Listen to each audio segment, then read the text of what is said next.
Call me a shill, but the metagame in Marvel Snap is actually pretty great, especially at high levels. So here are some off-meta decks that high infinite players are doing really well with right now.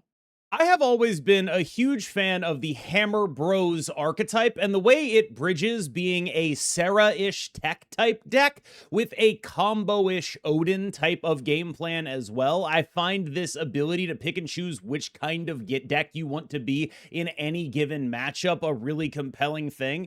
And that has always been a feature of Hammer Bros gameplay. The Hammer Bros, of course, Beta Ray Bill and Thor. Both of them throw hammers into your deck that Jane Foster then retrieves. Those hammers increase their power. You repeat those hammer effects with things like, in this deck, Misery, and there are, of course, other things that you want to repeat in terms of those effects as well. What I like about this list from Sizer is that Invisible Woman is doing double duty here. She can be a thing that protects your Hammer Bros from getting Shadow Kinged and Shang-Chi by using your combo underneath her. For example, you could, on the final turn of the game, play Invisible Woman, Hammer, Hammer, Misery, and that wouldn't reveal the Hammer, Hammer, Misery until after your opponent's Shang-Chi or Shadow King had already gone off, but also you can use her to delay your Shadow Kings, so you get to do double duty with what Invisible Woman brings to this list.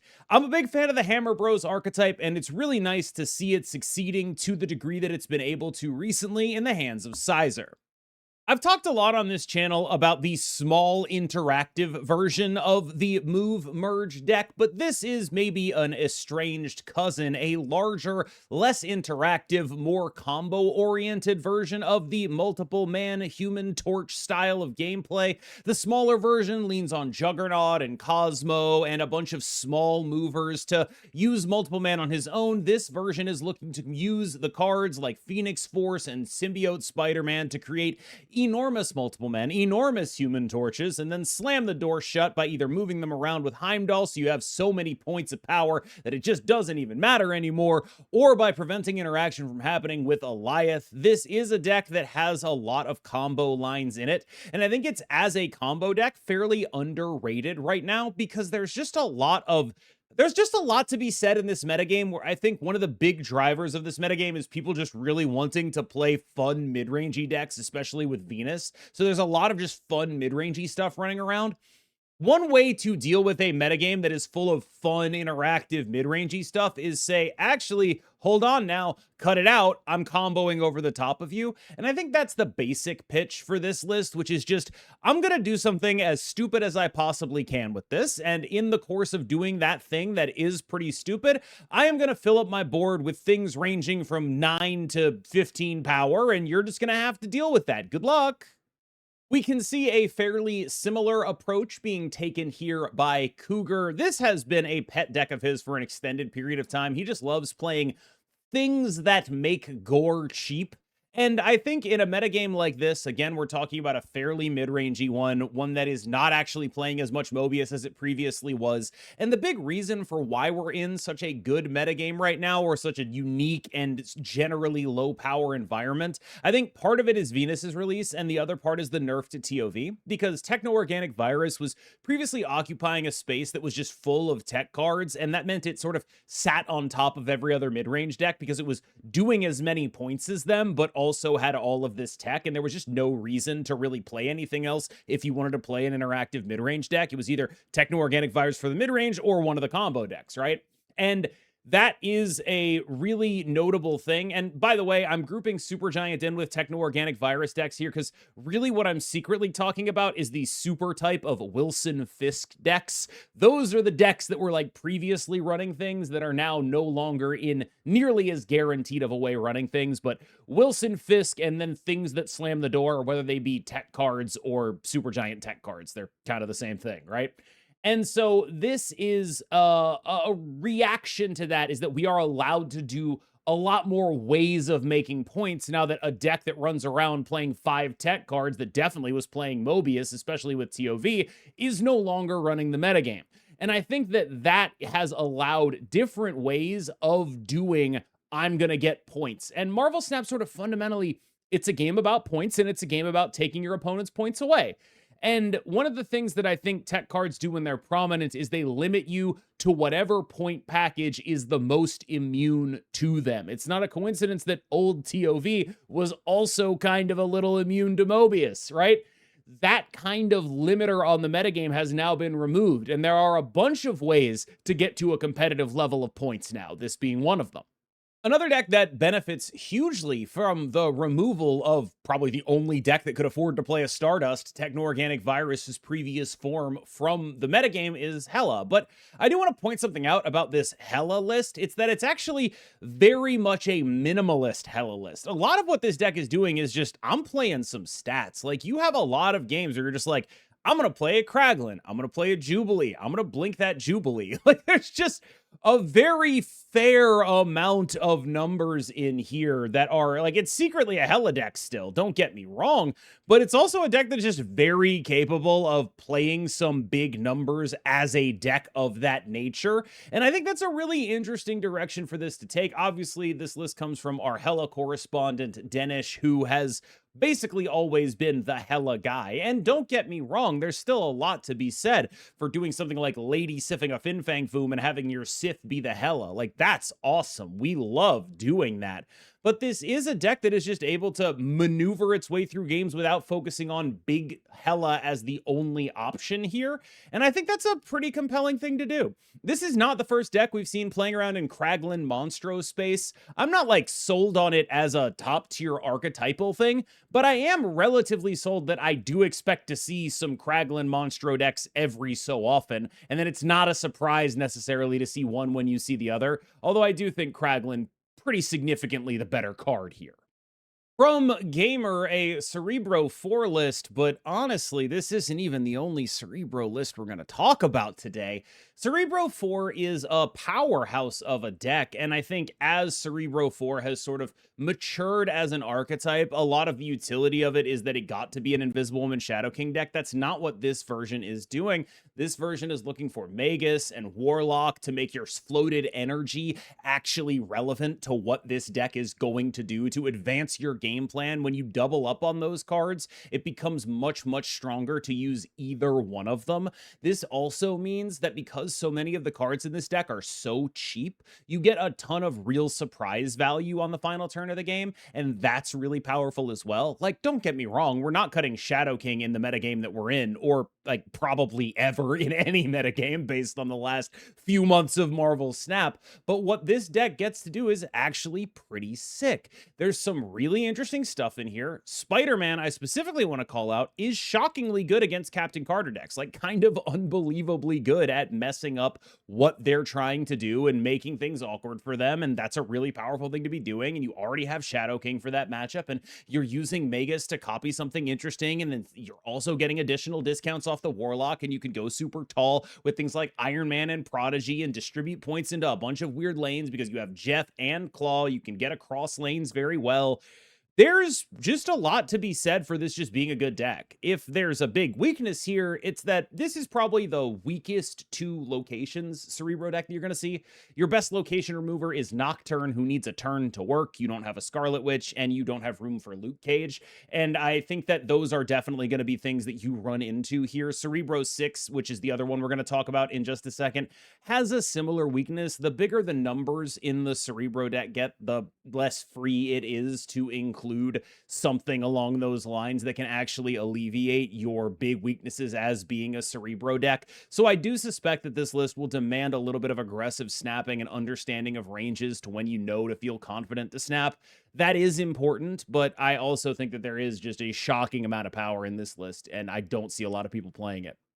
Cerebro 6 is just an extremely consistent Cerebro deck. Like, this deck just does Cerebro stuff extremely well. It is very, very strong at getting to Cerebro. The problem is that in order for it to be strong enough at drawing through its deck, one of the cards it's relying on is Malekith, right? And Malekith pulls 2s and 3s. And I think what this deck wants to do is play Luke Cage instead of that Scarlet Witch, because it's better to pull a Luke Cage with a Malekith. It's not good at all to pull a Scarlet Witch with a Malekith, but Scarlet Witch solves more problems than Luke Cage. Luke Cage solves problems with several locations, don't get me wrong, but you also need to prevent locations from giving your cards power, and Scarlet Witch is kind of the only one that does that.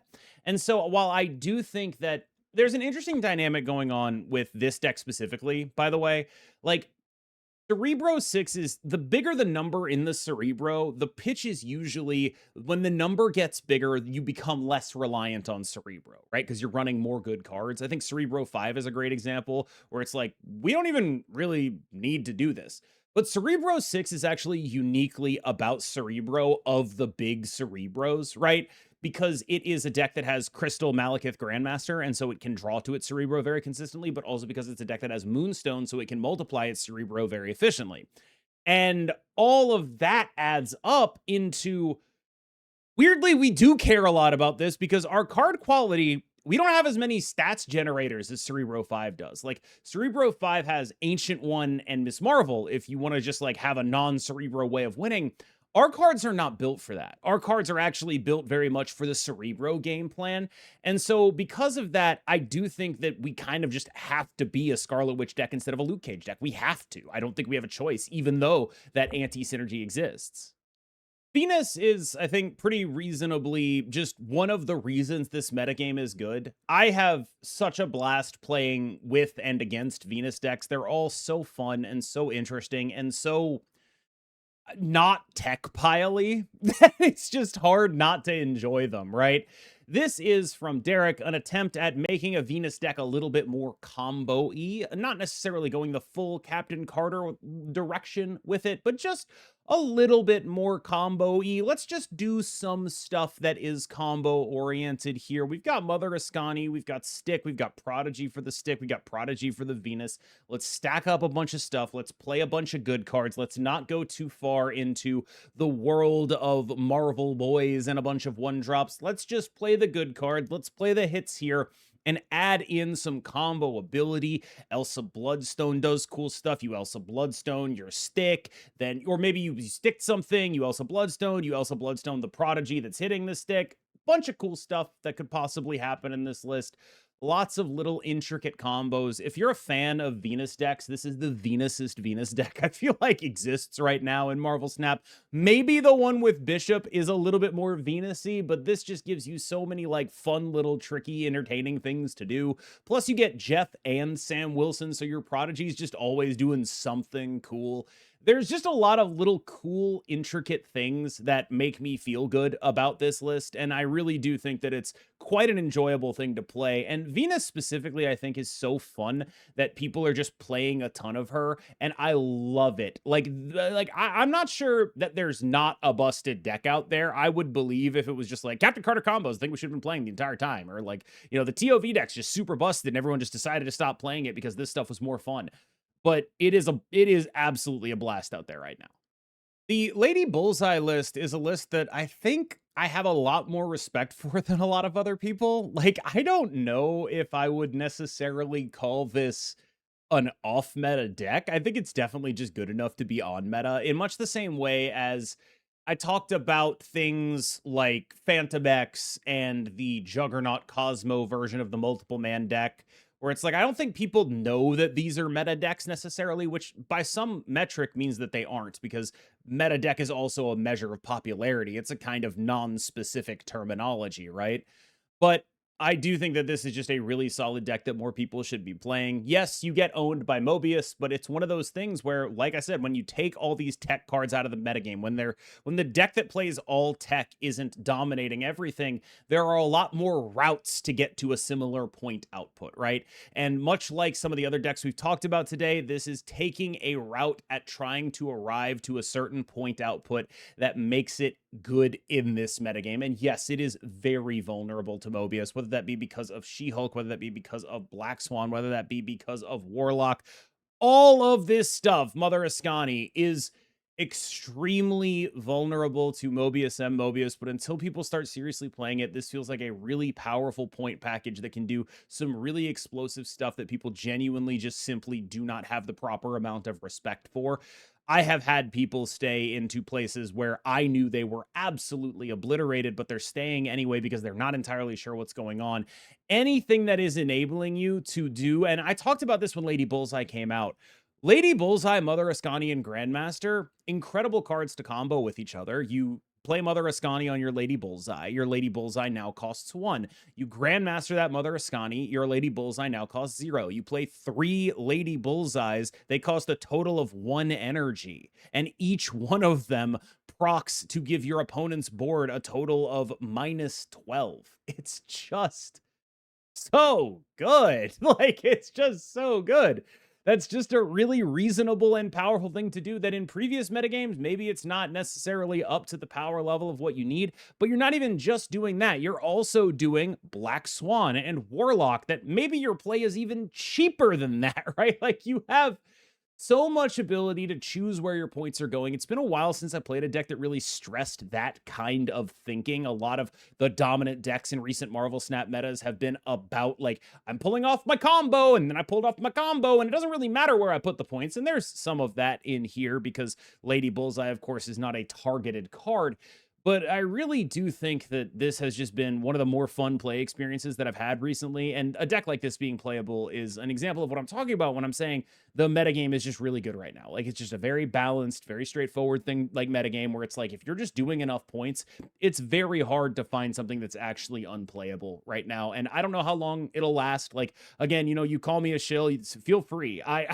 I did want to talk a little bit about the, like, fact of me taking this contractor position with Second Dinner, which is like, there's, I think, a Noam Chomsky quote where he goes, did an interview, and the interviewer is like, Mr. Chomsky, are you really suggesting that I'm lying to you about what I believe, or that I'm changing my beliefs because of the job that I got? And Chomsky's response is something like, well, no, but if you believed something different, you wouldn't be sitting in that chair interviewing me. And I think that that's a very reasonable attitude for people to take towards their media, even when I'm the guy sitting in the chair interviewing, right? Like, I think that if you want to view my content through that lens, it's a totally valid interpretation. I do not want to dissuade you from doing that. So, like, feel free to take what I say with a grain of salt. I totally understand. I totally respect it. All right, y'all. Thank you so much for watching. As always, I've been KMBest. You've been phenomenal, and I will see you in the next one.